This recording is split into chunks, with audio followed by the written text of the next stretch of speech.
Welcome, movie fans. Thanks for joining us for episode 92 of Reading Between the Reels, the premier podcast of staring deeply into Ryan Gosling's eyes and trying to figure out what he's thinking. If you're a new listener, we're so glad you found us, and if you've been enjoying the show, please tell someone about us. Post on X or Facebook, write a review on your favorite podcast catcher, or just recommend the show to a friend. I am here today with myself, Justin Eldon, and Craig Dickinson. How you doing, Craig?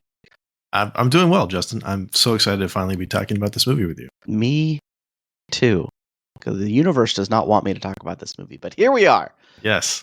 All right, so today we are doing Blade Runner 2049, which is one of my all-time favorite movies, and I'm just so excited for it. Craig, initial thoughts. How do you feel about this movie? I freaking love this movie. And I have to start with that I revisited this movie. I'd actually never seen this movie until Dune, the most recent Dune, Denis Villeneuve's Dune came out. And then I was like, well, I really liked that. And I know that Denis Villeneuve did Blade Runner 2049. And I'd seen the original Blade Runner years before, but didn't really care for it. So I went back and revisited that movie. And then finally it was like, I watched the final cut.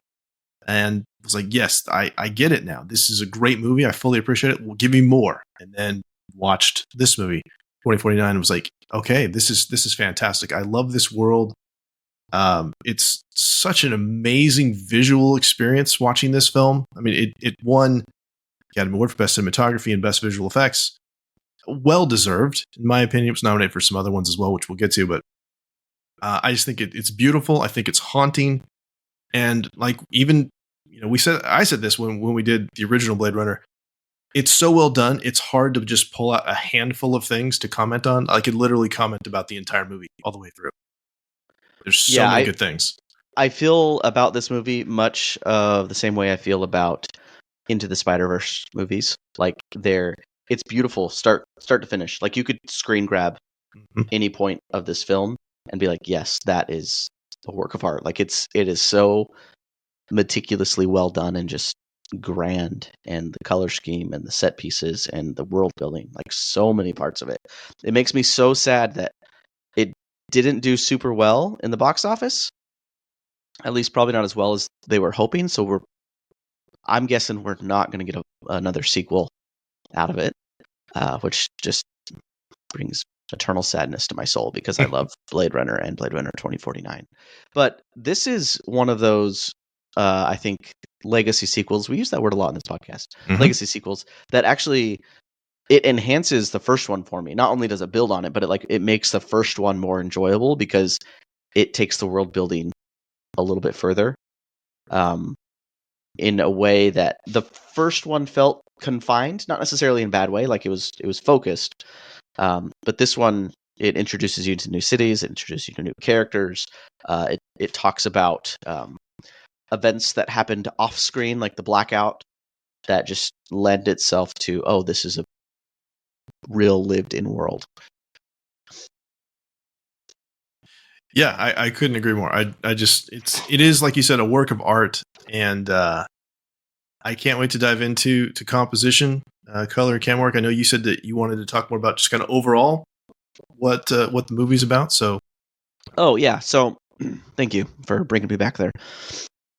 So for those of you that it's been a while since you've seen the film and just need a refresher, Blade Runner 2049 is set 30 years after the original film. It follows the main character, who is a replicant, essentially an android designed to look and mimic humans as much as possible, which are mostly used for menial tasks or slave labor off-world, on a different world than Earth. And in this movie, like, the overarching plot is essentially there is this idea that replicants might be able to reproduce, which is relevant for a few things. One, it lends to the idea that maybe they are more than just androids, and two, the main, I guess, antagonist in there, whose name is I got it, Wallace, played by Jared Leto. is particularly happy about that idea because it'd be much easier to create more of these androids for off-world work if they can reproduce. So the whole thing kind of centers around a mystery where Agent K, Ryan Gosling, is searching for like the truth in this. Is can replicants reproduce? And kind of he's being hunted for that, essentially. Yes, that's great. That's a good synopsis. So I'm gonna just go ahead and jump in to composition, because this one, we mentioned Legacy sequel. It fits, it rhymes in so many ways, to borrow a phrase. In so many, like even the opening shot. First you have the opening script, which is in the same font as the original film, which catches us up what's been happening. There is hints, like you mentioned, about the blackout and of what's happened during the 30 years. There's a lot of things that have been happening in the 30 years, and somehow we're kind of back to where we left off at the end of the last movie. And then you have this opening shot of an eye, whereas it was in the first movie, it was Roy Batty. I'm not sure who the eye is in this one. It's a green eye. Yeah.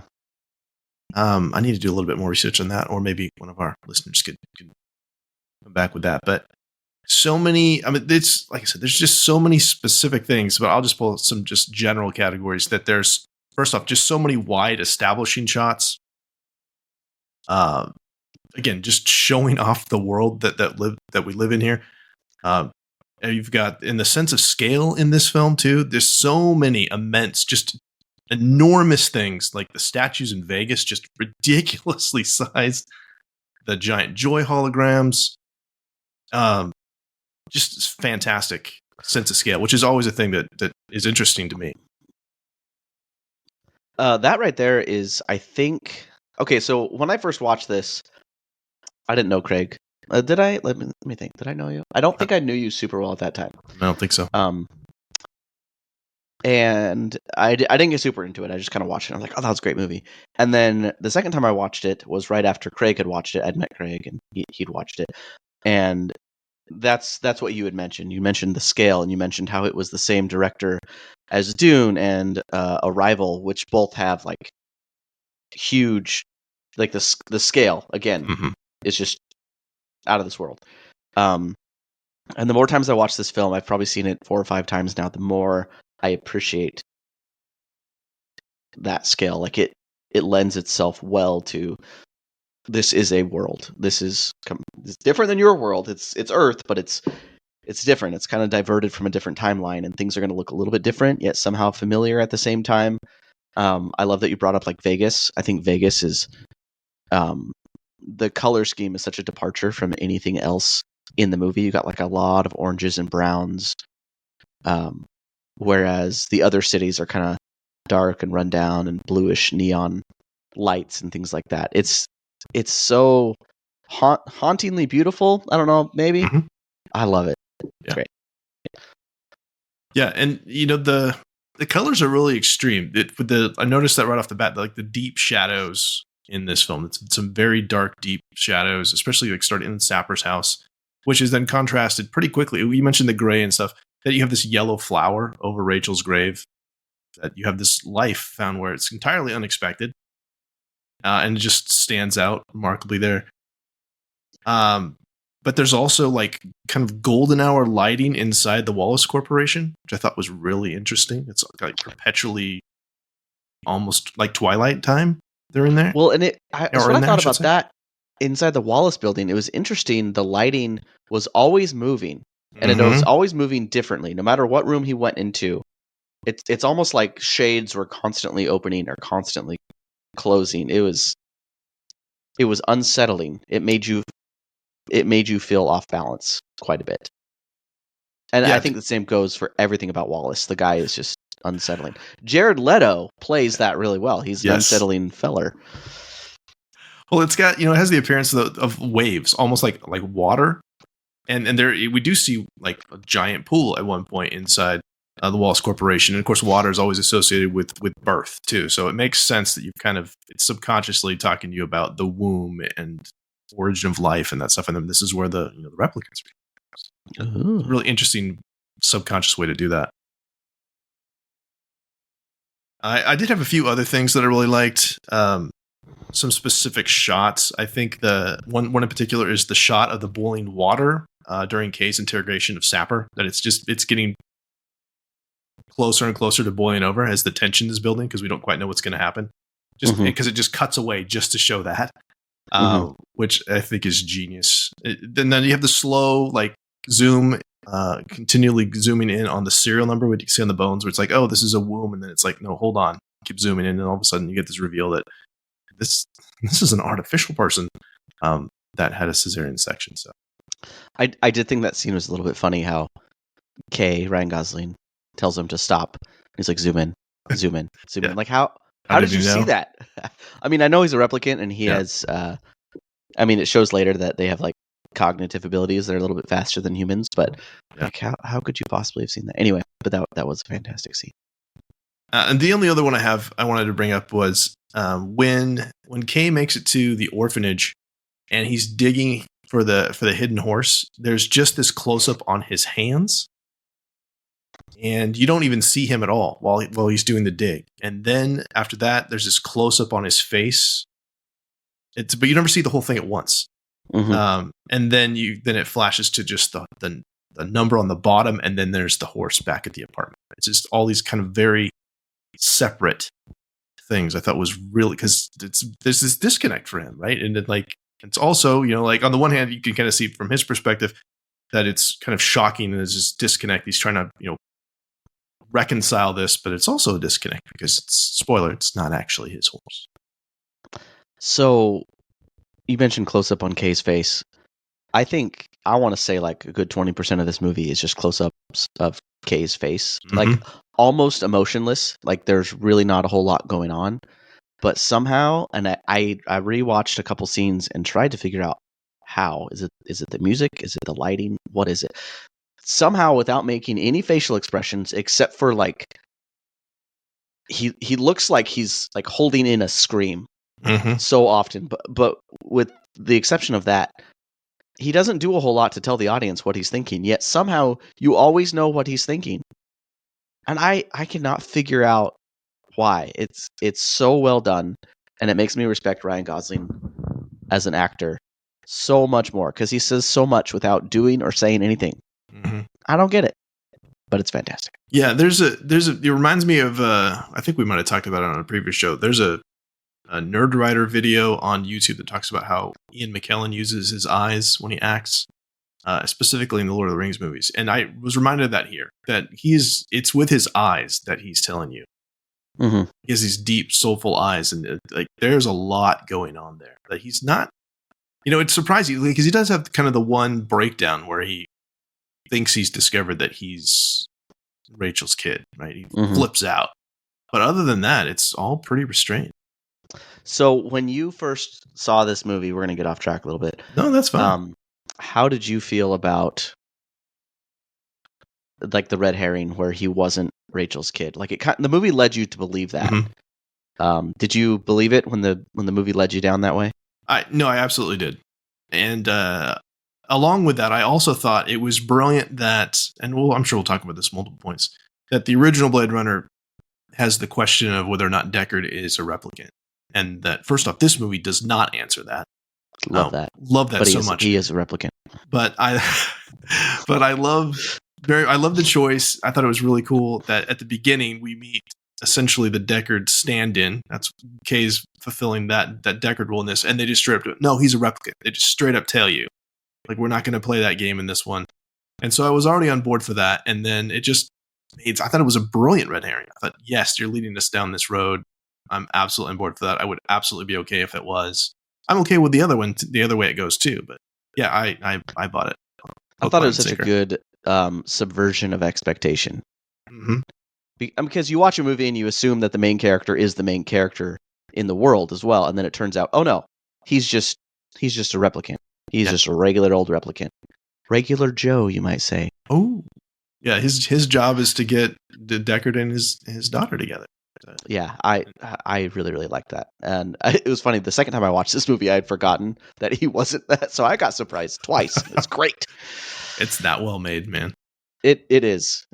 And you can sense his frustration too, and I like when he comes to that realization. Not when he comes to the realization. He is told that he is not the child, and he's a little disappointed by it, and I think probably a lot of audience members are a little disappointed too. But it almost makes it more fun if there was a third one. It would make it a little bit more fun knowing that he would just kind of be in a replicant army or like a replicant resistance, not necessarily leading the charge, which would be fun to see as well.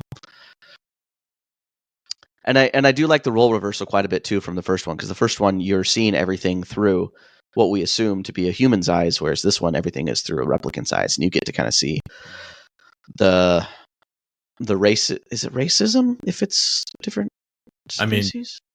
Speciesism. It's prejudice. Yeah, I don't know. You get to see, I guess, the bigotry from his end, and just like how much he has to ignore in order to exist in the world. Like he just walks into his apartment when there's all that hate speech written on it. Yeah, even in his job too, like skin job and all these little things. Yeah, at his job where he's legitimately helping these people. And yeah, they treat him like trash. And it lends itself really well to the world building again. You can see this like clear class divide between humans and replicants, even though replicants are superior in just about every single way. True. Well, I was going to say, too, you also have Joy. She basically straight up tells him, yeah, you are. She confirms, so to speak, that he is, that he is Rachel's kid. And you don't know if that's a projection of, this is, you get into how much of this is actual artificial intelligence, how much is a reflection of the way he's essentially programmed her by the fact that she's existed with him for so long. But she tells us as the audience too, like, yes, your suspicions are confirmed. You're born, not made. Mm-hmm. Yeah. I love Joy in that film too. Sorry, we're going to get off more into the weeds. Yeah. Because you have the class divide again of humans and replicants, and then you can divide it even further to another subsection of humans, replicants, and then holograms, which are considered less than replicants because they're purely artificial intelligence, but Kay doesn't necessarily treat her that way. Kay treats her as if she were real. And it kind of lends itself to the question again of, okay, what is real? How far do we need to go down this rabbit hole before things are assigned like original thought, which we kind of see in today's society quite a bit too with AI emerging. At what point is it true artificial intelligence? I don't know. Well, and I was going to say something earlier, but I'll say it now too, that this is 2017, and the effects for Joy, the hologram, is spectacular and better than I've seen. It is some of the best CGI I've ever seen. The way that they blend that, it's seamless. So, I mean, even the pretty eerie but strangely beautiful thing too, where she kind of merges with the other with Mariette too. It's like such a complicated shot, a series of shots, really. But I think they pull that off beautifully. It's creepy, like as the way it kind of should be, but it's also kind of beautiful in the same way. Yeah, and it characterizes Kay quite a bit as well. Just it lends to how human-like he is. I mean, he needs that like physical connection as well as the emotional one. So much so that he's willing to put himself in that really weird situation. First time I saw that scene, I'm like, what is happening here? Yeah, that's science fiction, baby. Yeah. Anything else in visuals before we move on to the stuff we hear, the sound? No, I think we're good. We can move on. So, I should mention right off the bat, this was Oscar nominated for Best Sound Editing and Best Sound Mixing. Lost both to Dunkirk, which I'm okay with because I love Dunkirk. I love Nolan. I'm going to say that's cheating. It's right there. I know. It's cheating because Dunkirk is using real sounds from like, these are things that actually exist. Sure. Whereas Blade Runner, all of those sound, not all of them, most of those sounds are imagined. Yeah. And I feel like that's got to be so much harder. Like, what does a flying car sound like? Yeah. What does a city sound like in the year 2049? What does a radiation ridden Las Vegas sound like? I don't know. Yeah. Well, I mean, I had right off the bat the spinners, the whirring sound. Like it's such a great sound. Love it so much. Wait, what is it? the spinners, like just the kind of that whirring sound they make as they take off and land, and really kind of just general. Yeah, they're the flying cars, the spinners. Are they called spinners? Yeah, they're called spinners. They've always been called Oh. spinners. Yeah. Okay. So I had Right. that, and I had the Wallace Corporation jingle chimes, which is kind of happy, but also kind of creepy. But one thing that I really liked was when Love kills Joshi. Can't remember her name. The boss, Robin Wright's character. They show it from outside the window, and there's no sound, which I thought was fascinating because Love I can that. Like this is how I interpret it, that we're as detached from that as Love is. Love is just doesn't care. Like there's no I'm taking a human life. It's just like I'm just there's something in my way and I'm taking care of it. I just thought that was a brilliant choice, just to take us right outside the window and show us the whole thing, but we don't need to hear it. What's your okay? I'm going to get us off task here, but here we are. It's all on task. What is your thoughts on the replicant Love, just in general? Like I almost feel like I think she's in there to be a mirror to Kay, right? But it almost seems like she struggles with a lot of her job. Like she is not very happy about what she's doing. So what is her motivation? What is she doing there? I mean, I think ultimately she's trying to, in some ways, earn Wallace's respect, love, maybe, like as a father.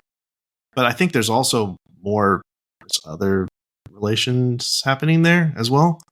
You think so? It's kind of the way I read it. I think that she's trying to get his approval, though, more than anything. And I think that she doesn't think that she's quite reaching those levels. But I think that's kind of explains the obsessive nature of her actions, that she's ultimately just trying to please him. The actress that plays her does not look like she looks quite a bit different in real life. Yeah, she's pretty extreme with the makeup and stuff in this. She says something about like I'm his favorite or he likes me best or something at one point. That's kind of where I'm pulling from that too. Yeah. But as a foil for Kay, I think that's a good foil. There we go. That's the word, not mirror. Well, those are both the same thing. Yeah, you're good. Yeah, so that particular scene, I was going to mention that one too, about Robin Wright's character getting killed. But also the neon throughout the movie. Tons of neon, especially that particular roof scene where Kay and Joy head to the roof when she first has the ability to like be mobile. The buzz of the neon is such a familiar, I think, sound to a lot of people, and it's almost like an irritating sound. And as it's in almost every scene within the city, and it just adds like this layer of background noise that is so unsettling, and sometimes is almost overpowering in the way it's portrayed, and it just makes the world feel heavy. Like no one on that world is happy, and I think the first one portrays that quite a bit more. Just the extreme, I don't know, degradation of the cities and how everyone is just living, and that's about it.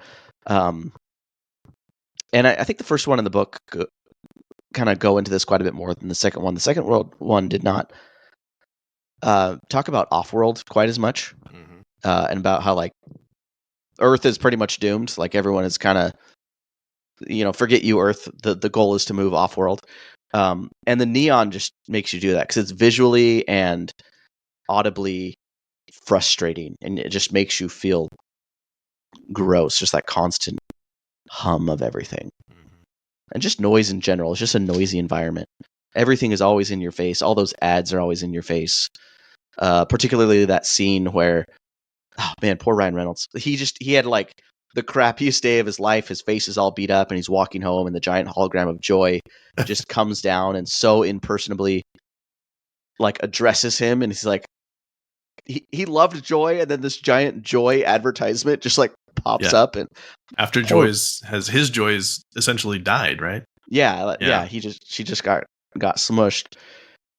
Oh, that poor guy. Yeah. And again, you have that scene where it's supposed to be appealing to him personally, like it has some form of like tracking because it addresses him by name. But at the same time, it's just so impersonal. And then you still have like the hum of the neon during that scene. Yeah. Poor Kay. Poor guy. Okay. Hans Zimmer did the score. I love Hans Zimmer. And Wallfish as well. So there's a little bit of the Dark Knight I heard in this, a little bit. But absolutely it builds on Vangelis's work. The guy that did the first movie. Lots of deep tones and synthesizer. There's kind of an ominous drum beat as Kay enters Vegas, which I thought was pretty cool. And of course, it uses, and we talked about, the death scene at the end. It uses "Tears in the Rain" as Kay lies down, which is what a great callback to that. One of the the central themes of that first movie, and also in this one, about what it means to be human, and he's kind of reached his purpose. He's fulfilled his purpose at this point. But is just as human as it, even though he's not the not the born. He's not born. It was actually made that he's just as real as she is. So is Kay dead? You mentioned him lying down at the end of the Tears in the Rain. I think he's dead. I think he's dead, and I say this is what I would say, because it's Tears in the Rain, and that's when Batty died. That I think that's what we're supposed to take from that. That's how I take it. That would make me sad because I love him as a character. His whole aesthetic, everything about him is just fantastic. But I don't think I was convinced he was dead until you mentioned that it was Tears in the Rain, and I don't pick up on that stuff like you do. But I think that might suggest he's a goner. I mean, it doesn't have to be, but it's clearly a scene that echoes the earlier scene from the first movie. But that's my translation there, or my conclusion. So what do you think about it being a legacy sequel? It wouldn't be a legacy sequel unless you had some of the original actors in there. The incorporation of Harrison Ford. Too much? Too little? Just right? Let's go ahead and slide down to performances. We're doing that. I think it's the exact right amount. And I looked it up. How late is it when he shows up? It's fairly late in the film, right? Yeah, it's like 2/3 of the way through the film. Oh yeah, an hour and 45 minutes in. So there's like an hour left of the film, I believe. Mm-hmm. I think it's perfect because I think he's super important from the beginning. I mean, it's because you have Rachel that shows up at the beginning. Obviously, that makes you think of Deckard, and then you even have a little bit. Kind of go back to sound for just a second. You have his voiceover, a little bit of the Voight Kampf test, right? With him and Rachel. He's kind of lingering in the background, and you're anticipating him. Just kind of this. He's kind of the shadowy figure. He's the key to some of this. But it's not really his film, and I was totally fine with it. I think he was in it the exact right amount. Yeah. I have an issue when they do these legacy sequels and they bring in these old actors who are obviously, they're old. They're not in the same physical shape that they were. And you can tell they struggle with some of the physical scenes, and you can see the stunt doubles in there when they land a punch or there's an explosion or something like that. And I'm very glad that he was not introduced until the end. I love Harrison Ford. I love Deckard, but it was not his movie. He was a side character, and I thought that was perfect. And his introduction to where he's in Vegas. He's like, everyone leave me alone. I have like a mountain of alcohol that I've drank over the last 20, 30 years. He's just living it up in like giant Vegas casinos. I thought that was so on brand for him because he's such like an antisocial character. And they did that perfectly. And even better, they never answer the question, is he a replicant? Which he is, obviously, but in my opinion. But I was really worried going into this that they were going to definitively answer that question and kind of ruin it, but they did not. Yeah, I mean, you get the hint of that where Jared Leto at one point says something like that's why you were designed that way to like, kind of fit with Rachel, whatever. Is like, or you weren't, or something. Yeah. There's. I remember watching the first time through, going, "Holy smokes, they full on went there. They're just going to straight up tell us it was." And 30 years of speculation out the window, and now it's definitive. Nope, it's not. And I was thinking, that's brilliant. It's painful and brilliant at the same time. At that point, they're just messing with the fans. Yeah. It's a little fan baiting there, but in a good way. Yeah. So yeah, straight up performance is great all around. I think we all agree with that. Some of them, I mean, Gosling is fantastic in this. I thought Ana de Armas too, like as Joy. She plays multiple versions of Joy, and I think it's maybe her best performance that I've ever seen. She's quite good. I think so. I think this is the first movie I saw her in, Yeah. and then after this, I watched a couple more movies with her in it, and I think I was disappointed every other movie I saw her in because not that she's bad ever, but this is Yeah. by far her best. I don't think anyone, like, usually in movies, I have an issue where, this particular character I think is miscast or doesn't quite fit the role. Everyone in here is so good. So good. Like, even kind of the smaller roles, like the file clerk at Wallace Corporation. Yeah. That, like, creepy, like, bald guy, like, he does super well. The baby pictures thing, yeah, all that. Oh yeah.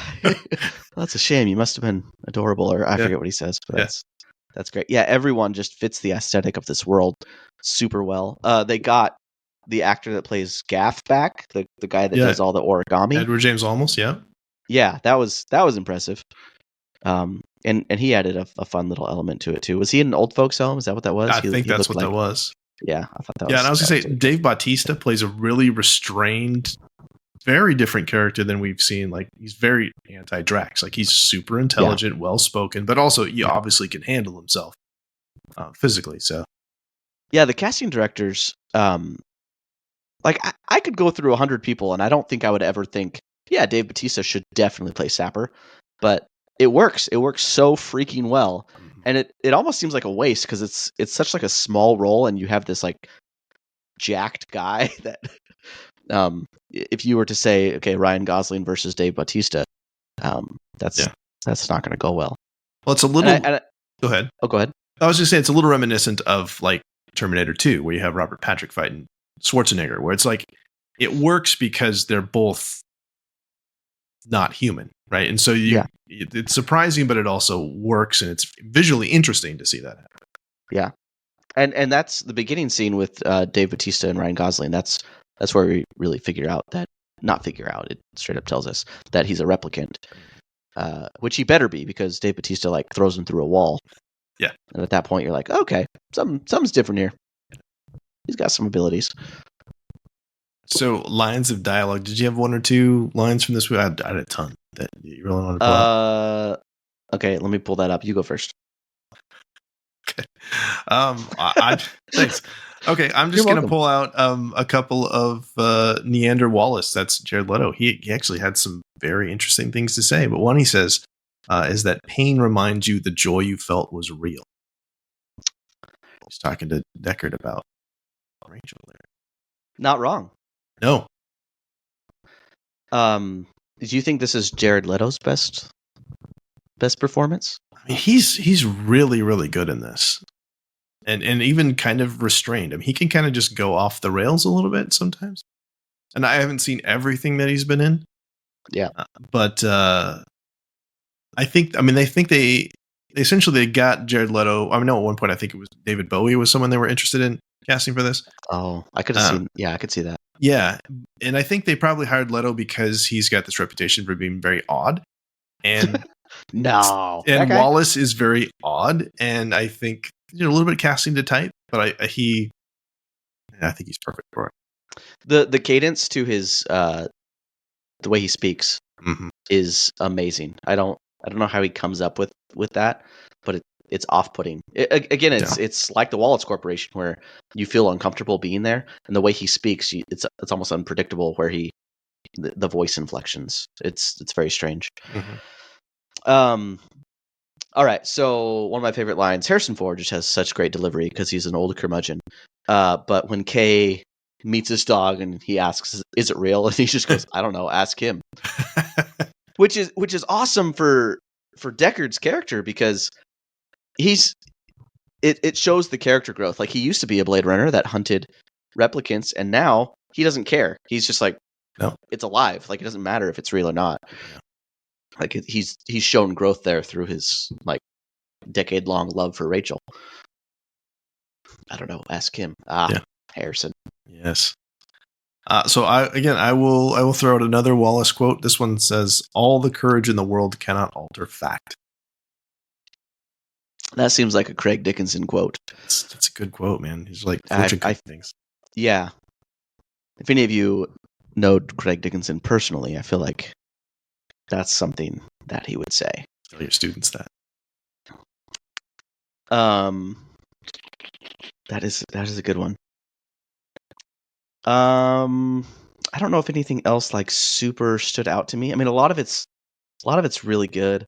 I I feel bad like pulling out the Wallace quotes as deep as insightful because he's kind of a psychopath. Well, I mean, here's another one that's a psychopathic one, where he says, "Every leap of civilization was built off the back of a disposable workforce. We lost our stomach for slaves, unless engineered, but I can only make so many." It's like, yeah, I'm okay with slavery. Like, we need that. Someone's gonna clip that. Yeah. Someone's gonna clip that, Craig, and you're gonna be canceled so quick. Out of context. Yeah, that's what he's okay with slavery. Like, it's just a different flavor of slavery. They're like looking at them as less than humans. And like you alluded to earlier, like he wants to find a way for replicants to procreate, not for their sake, but so that he can own them too. Yeah.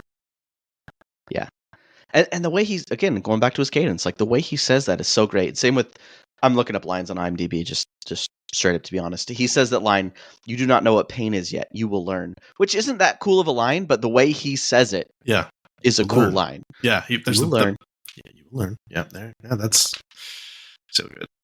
I'm gonna slide down a little bit to body language. We talked a lot about Kay's eyes. I had that earlier. You mentioned Joy outside in the rain, just the way that she's just expressing wonder, just with her body language and her face, not really saying a whole lot. I love that scene when they're in the rain on the rooftop. You mean? Mm-hmm. Because it's almost like, so Kay is so happy to have her outside of the home, like it makes her feel more real. Yeah. But you can almost see the disappointment every single time she glitches out and like the rain falls through her again. Yeah. Because he's constantly reminded, "Oh, not real. Oh, not real. Rain's falling through. Rain's falling through." I think the last thing I had with that, just we talked about love before. The first time that she meets Kay, she's sitting down and she has her hands. Well, actually, no, she's walking around. She's her hands folded neatly in front of her. But I look at that like she almost feels like she's a coiled snake. Like she's reserved, but it's like it's just this tension. She's about to snap, and we see her very violently do that later on. A little bit, again, looking through these movie quotes, a part I really enjoyed with love was when, so they're walking around Wallace Corporation, and which again is just great world building. She takes that little ball orby thing that we assume like holds some sort of data, and she sticks it in the little computer, and it like reads the glass ball, which I just, little touch, little bit of world building. Some guy making props probably spent several hours on that, but it was cool and it added to the film. But while they're talking, she says the line, "It is invigorating being asked personal question, makes one feel desired." And then I noticed right after that, she asks him a personal question. Yep. As if she is like, "Hey, you're a replicant. I'm a replicant." But again, is that just like, is she manipulating him? Is she genuinely attracted to him? Like, what is she doing there? She's so creepy on so many levels. You never know quite what's going on with her. That's a good catch. I saw there was a thing earlier too when Kay brings the horse back to his apartment, and then Robin Wright's character's in there, where she, and I didn't catch this first couple of times, but she's legitimately hitting on him. He's an attractive man, and he's very popular with the ladies. And then she I think plays Joy it off. Joy even like references it later, and I think that's how I caught it. I was like, oh wow, look at that. I really liked, as far as costumes go, I really liked Kay's coat. I think that's it's really cool. I'd love to have one like that. That high collar and stuff. It's pretty cool. Sapper's wireframe glasses, like a Russian conscript coat. Yeah, the glasses that he puts on really meticulously. Dave Bautista puts on, I think, kind of helps sell this highly intelligent character that he plays. And then just all the outfits and hairstyles that Joy has. It's flashing at the beginning, first time we meet her. It's like 1950s housewife and all the way through modern stuff. So I was really happy with just Kay's whole look in general because Deckard was really iconic. I don't know, maybe it's the generation I grew up in, but as a kid, I always wanted a trench coat. I feel like if I could just have a trench coat, I would be cool.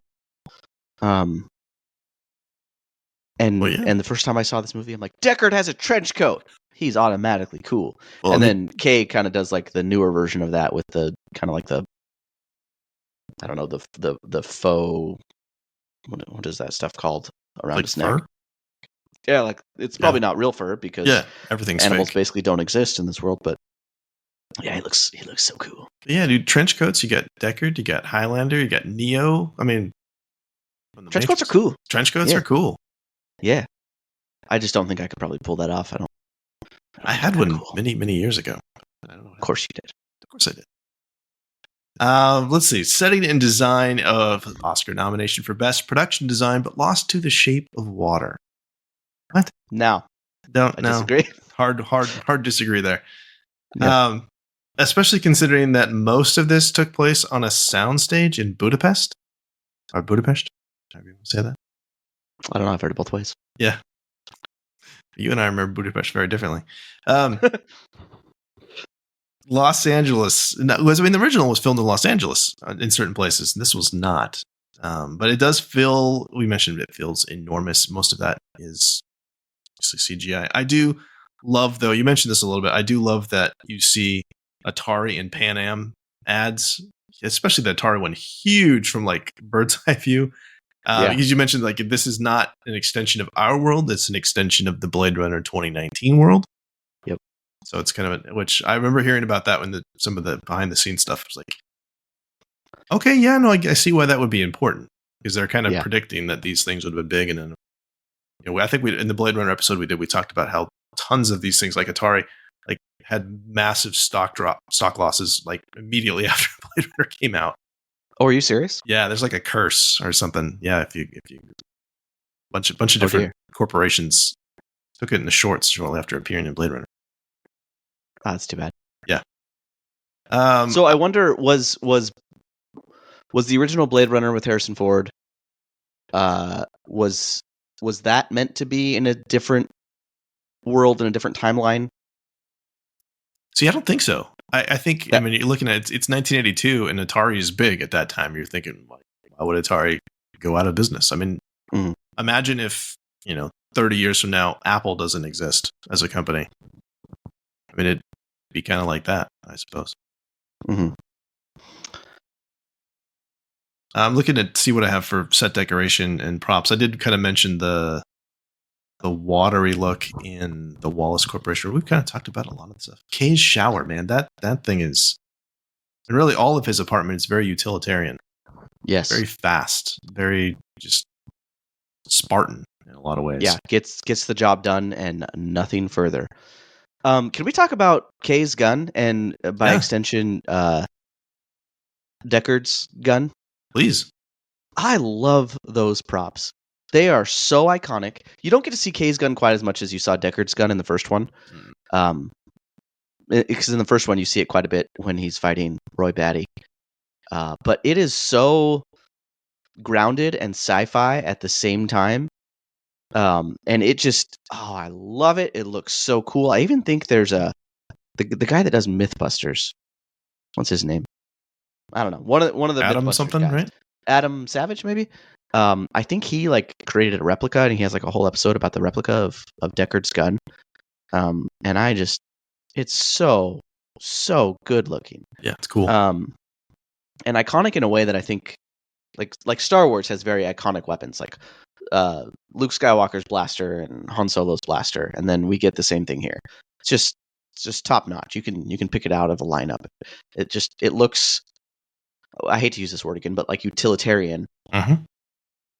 And just like it could actually exist. It's not too crazy or out there, and it looks beat up and it looks lived in and used. It's so cool looking. That's very much the Blade Runner aesthetic, though, right? Like everything is Nothing is extra, right? It needs to feel like there's a purpose to all of these things. Mm-hmm. That's just kind of part of the course. I had a question for you. The wooden horse. Uh-huh. Is it my imagination, or did I read this somewhere, or is it like it used to be a unicorn and the horn broke off?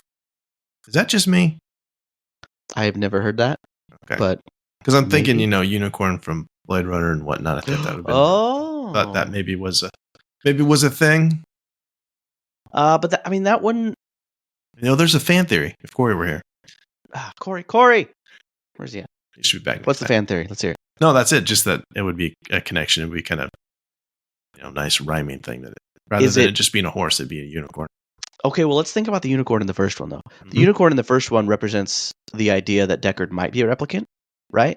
Yeah, but only in the sense because Gaff makes the origami unicorn, and it's like he would have access to his memories because his memories aren't real, I guess, is the extension of that. Okay, so if that's the case with that unicorn, why would this horse be a unicorn? Because that horse came from the memory of Deckard's daughter, who is... Yep. Oh, would she be a replicant? I guess she would be a replicant. Well, is she a replicant? She's at least half replicant. At least half a replicant. Unless he's a replicant. Yeah. Dr. Anna Stelline, which we haven't said her name yet. I do want to point out, I don't know, I'd love to hear what some of our listeners think. Wallace's drone eyes, I wanted to mention that. Just the fact that he's completely dependent upon technology, which kind of makes sense that he's continually producing that. That he has Oh, go ahead. Relationship. I was just going to say he has a very important relationship with technology. He needs it. And I thought it was interesting that he has the ability to see with technology, like or in some capacity, maybe not in the same way humans do. But there's a time where like little drones come in, and it seems like he has more of an awareness of what's going on. Mm-hmm. And he puts like a little dot thing. Is it on his temple or on his neck? I don't remember. I think it's on his neck. So he has the ability to see in some capacity with technology, but he opts out of using it all the time, which was interesting. What's your why might he do that, do you think? Thoughts? I don't know. Why not just see all the time? I don't know. Doesn't look as cool. I'm trying to Google images of this wooden horse to see if there's like a broken off horn on it, and I can't really get a good one. While we're doing that, what did you think of the memory maker, the camera lens looking thing?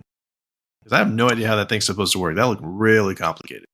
I thought it was awesome. It was reminiscent of like almost like an old Nikon camera or something, and she was kind of holding it and using it as one.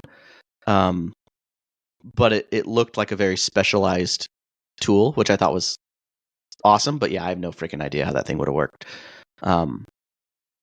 I do like that they kind of showed us how those memories are created. Yeah, I love those scenes. And it's just so tragic. You feel so sad for that girl. I don't know. What else is that girl in that plays the memory maker? Because she did a great job. Yeah, let me see here, because we're getting down to cast. Carla Yuri?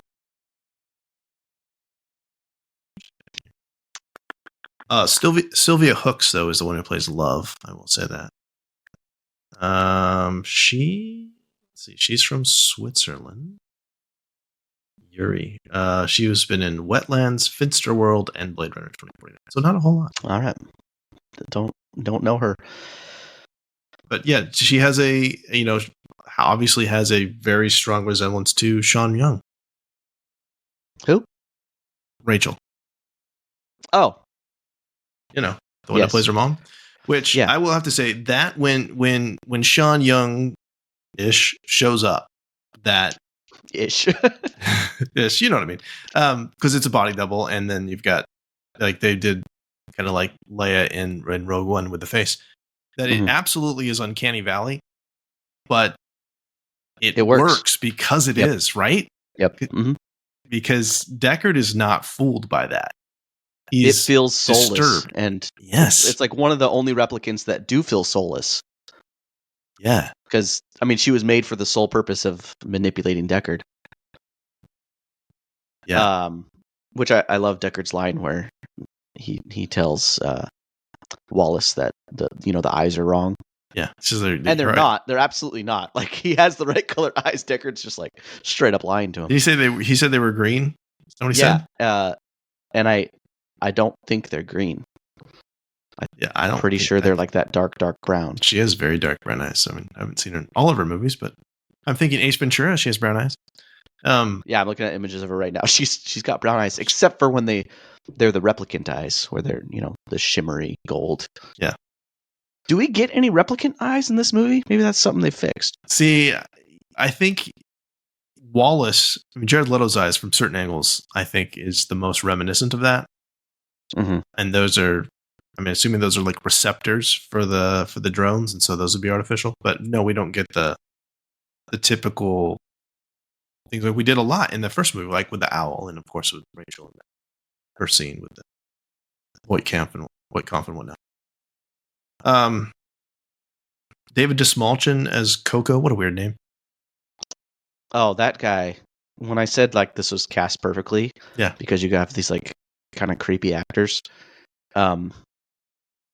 He's a creepy actor. He's in Suicide Squad as Polka Dot Man for those of you listening, and he's like an interesting looking fellow.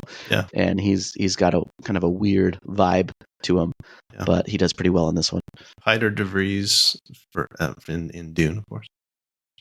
Looks like Thomas Lemarquis, I might be saying his name totally wrong, is the guy who plays the clerk. The file clerk, yeah. Very creepy. Great job. And I think, Wood Harris shows up, which is kind of weird. I know him mainly from like the Creed movies.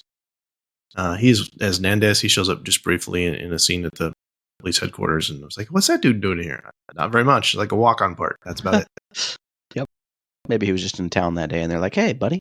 I like his acting, but it was just it took me out of the film for a second. I'm like, "What movie am I watching?" Anything else for performance or characters? Or I feel like this is the part of the podcast where I normally just like rail on somebody for sucking. I think last time in Sherlock Holmes, it was freaking Beth. What's her name? Oh, again with the walking Beth? The walking corpse. What's her name? Yeah, I can't think now. Oh, you're killing me. Beth from Yellowstone. Oh man, she's the worst. Kelly Riley. Kelly Riley. We don't have any Beths in this movie. She's a beautiful woman, and she should come on our show and just to taunt you. I would turn my camera off. I wouldn't even want to look at her face. No. We're gonna be the Yellowstone podcast just because of that. We're gonna change things up. Just kidding. I would love to generate new insults for her every single day. Wow. That being said, I'm sure she's a lovely person, personality wise. Yeah. Okay. Wow. I would say moving down to Hero's Journey that no, it's not really. But I do like the fact that you essentially had Kay kind of as the stand-in for Deckard. But they kind of diverge in several important ways. Where it's again, the overall question is just continue. Like, what does it mean to be human? Like, that's the way I think this way.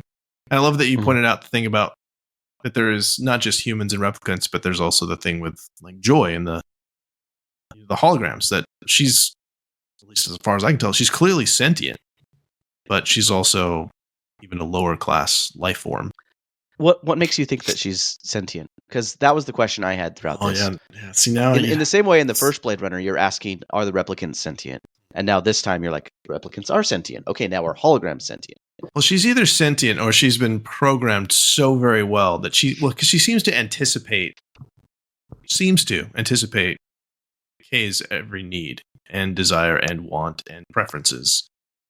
So is that sentience, or is that like a really, really good algorithm? I mean, she even the fact that she initiates the contact with Marriott, played by Mackenzie Davis, who we should mention, which seems that's outside of what Kay would want necessarily, or definitely what he planned. Like, he did not intend for that to happen. So I think that fact that she took initiative to do that, I think is evidence of her sentience. But then, of course, see now you got me going down the rabbit hole now, because Marriott is in a rabbit hole. Yeah. She's a spy for the Resistance. In fact, that she gets in there is the reason they're able to track Kay, in fact, all the way into Vegas and all of that and stuff. So, okay, so if we take this to like the most basis level, you go on YouTube, you sign into your YouTube account, and it recommends a bunch of videos based off your preferences and based off, it's the algorithm. Yep. And it puts you in your own little echo chamber. Okay, so take that one step further. It seems to anticipate your wants and anticipate your needs. If I were to log into Craig Dickinson's YouTube account, it would recommend very different stuff than what I'm seeing. True. So is joy just that times 10? It's recommending to Kay what Kay wants to see, what Kay wants to hear. And then by that, are replicants just a result, like is their personality a result of algorithms that over time create what seems to be a personalized personality?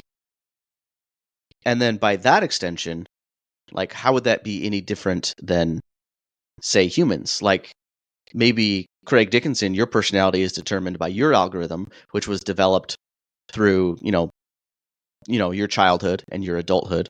Like we're all just, I guess, like reflections of our choices. And do we really have choices at the end of the day? Because we're just acting in the way we know we should based on our own personal algorithms. I don't know. Who am I? Yeah, that's great.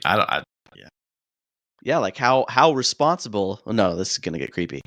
How responsible are we for our own behaviors if we're just responding in the way that our environment raises us to respond? This is not a psychology podcast, so maybe we should just move on. Well, it's a deep movie, and I don't want to touch your questions. I want them just to linger there.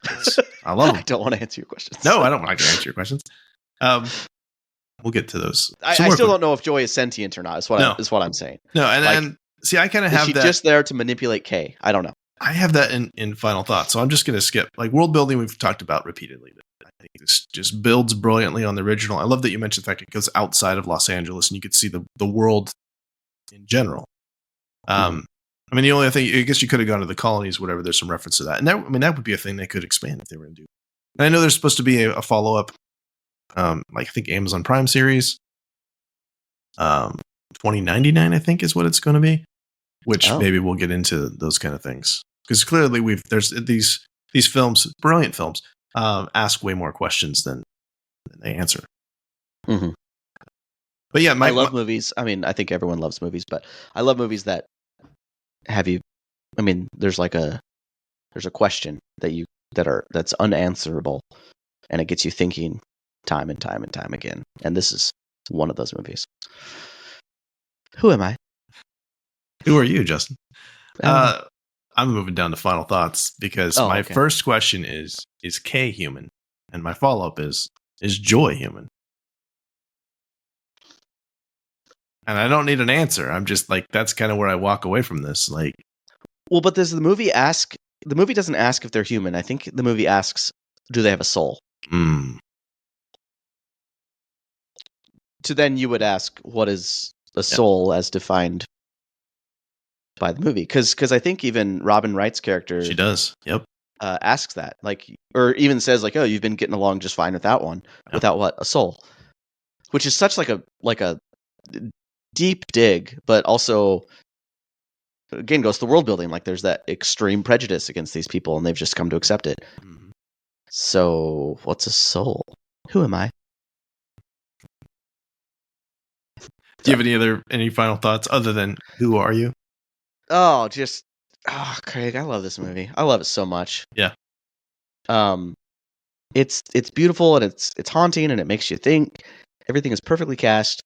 The props, the set design, the music, the sounds. It's just so freaking good. And I'm sad that it did so poorly in the box office and we didn't get like a Blade Runner renaissance after this came out. I feel like it was not appreciated. But if you ever go and look at reviews, everyone's like pretty happy about it. I think the couple of critiques I saw in people's reviews were, it's too long, but it's good. It's long and it's slow, but like in all the best ways. Like I don't feel like there's anything that's wasted or stretched out. Yeah, no, it's all relevant. Quite a bit. Alien. This is in the same universe as Alien. Is that? Yes, Is that correct? there's been some supplemental material that has connected Tyrell with what's Guy Pearce's character in Prometheus and Covenant? Yeah, I know who you're. Wayland. Wayland. Yeah, Yeah. Tyrell and Wayland Corp. Yeah, Wayland Utani. Yeah, Wayland and Tyrell are connected. So yeah, And there's also that scene where Wallace is talking to Kay, and they're like walking through the gallery of like it almost looks like failed replicants or like different models of replicants. Yeah. In that scene, this isn't confirmed, but there is a body floating there that looks a lot like a Promethean from Prometheus. Oh, okay. If anyone in the audience has Because seen that movie. there's a Dave Bautista one in there too. So I don't know. Oh, is that? Yeah, you can see it very clearly. That's the Zapper model. Oh, yeah, neat. Did not notice that. And we did. Maybe that's the Promethean because Dave Bautista kind of looks like a Promethean. That's what I wonder because it's very similar. No, now I got to go back and look at it. And we should also mention at this point the 3 short films that are, I think, probably most of the discs. I know there are Movies Anywhere, which is where I watch this. They're on YouTube as well. You can just are they? Oh, fantastic! Yeah, they're free on YouTube. Great. So yeah, check those Blackout 2022, 2036 Nexus Dawn, and 2048 Nowhere to Run. The latter 2 are live action and directed by Ridley Scott's son, Luke. Mm-hmm. I like those a lot. I think you said this as well. The anime one, the first one, not your favorite. Yeah. Like not Craig mine said, either. There are 3 short films that are like supplemental material to this one. The first one goes over the blackout that is mentioned a couple times in this film and kind of how that blackout started. And because it's anime, to me, it doesn't feel like it's in the same world as this one. The replicants are far more agile and superhuman and, bouncing off walls and doing flips and stuff like that. Yeah. Which to me, I'm just like, that's doesn't match the style of the original films as much. But then the next 2 are, like Craig said, live action. One of them has Jared Leto and is kind of Jared Leto Wallace pitching his replicant idea to, I don't know, it's like a board of directors or something. Yeah, like Benedict Wong's in there in that one too. Yeah. So. Oh, that's right. Yep. And then the third one sets up Sapper and why he's kind of in exile. Well, not in exile, but I guess Sapper and why Agent K was kind of sent to go hunt Sapper down. It's 2048, so we don't know if it's 6 months before or a couple of months prior. It's definitely, though, it sets up this is how K finds him. It's kind of way that I read that. So yeah, I enjoyed all of them to varying degrees. I enjoyed the shorter live action ones a little bit more. I thought that was pretty great, actually, that you had actors from the film. They felt like cutscenes.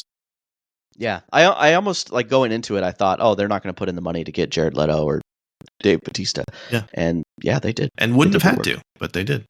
You do have the one thing you do have in the animated one, though, is you do have Edward James Olmos playing Gaff and voice role of that. So yeah, that's kind of cool. And it's 2022, so it's shortly after the events of the first one. Anything else that we want to talk about before we get out of here? I'd be amiss if I didn't complain about something here. Like, just to be fair. Do it. I kind of had this complaint about the first one, is the technology to use seems so clunky. The fact that so many things are like voice activated. I felt that way in the first one when Deckard is scanning the images of the room that he took pictures of, and he's like, okay, 3 degrees to the left, 4 degrees down, zoom, 4 degrees to the left. I'm just like, that seems so tedious. Like, give this guy a mouse or a trackpad or something. And we had the same thing with Joy in this one, where she has the glasses on and she is like commanding the drone to fire on K, or not on K, I'm sorry, on the like scavengers that are attacking K. Yeah, Love doing it. Yeah. Oh, I said Joy. I meant Love. Those names are similar. Wait a minute. Joy and Love. Are we just now getting that? Yeah, what is with that? Dang. Deeper meaning? Neither one spelled the traditional way, but both 3-letter word. Anyway. Wow. That just seems so tedious for her to like constantly fire again. Fire again. Yeah. It's like, just give her a keyboard or something. That to me was frustrating. Like, no one would design technology that way. Okay. But everything else is great. Yeah. I don't know why we're ending on that note, but I got to complain about something. Yeah. But Love, Joy. That's interesting. Yeah. Huh. So as So am we I. close, we are going to close. Let's go ahead and close. We're going to say thank you for listening, and we're so glad we finally got this episode out. If you'd like to connect with us, you can find us on X and Facebook. Email us at readingbetweenreels@gmail.com. Use the SpeakPipe app on our website. If you enjoyed the show, please tell a friend and support us by writing a review on your favorite podcast catcher. Our next episode will be a review of The Gray Man, the Netflix film. Send us an email or voicemail about your favorite moments from The Gray Man, and we'll share it on the next episode. One last thing. Our next few reviews after The Gray Man will be decided upon by our amazing listeners, Justin. You can vote for future movie reviews using the polls posted on our X profile page or our Facebook group. And for round one, we have The Count of Monte Cristo from 2002, which is currently, it's pretty much a boat race at this point. It's probably going to win. But That's unless right. you want to, yeah, come on. The Last Samurai, or my choice, A Few Good Men. So vote for me. But you can also vote by emailing us at readingbetweenreels@gmail.com or by using the SpeakPipe app. Voting has been open for about a week at the time of this recording and closes on Tuesday, 5/7.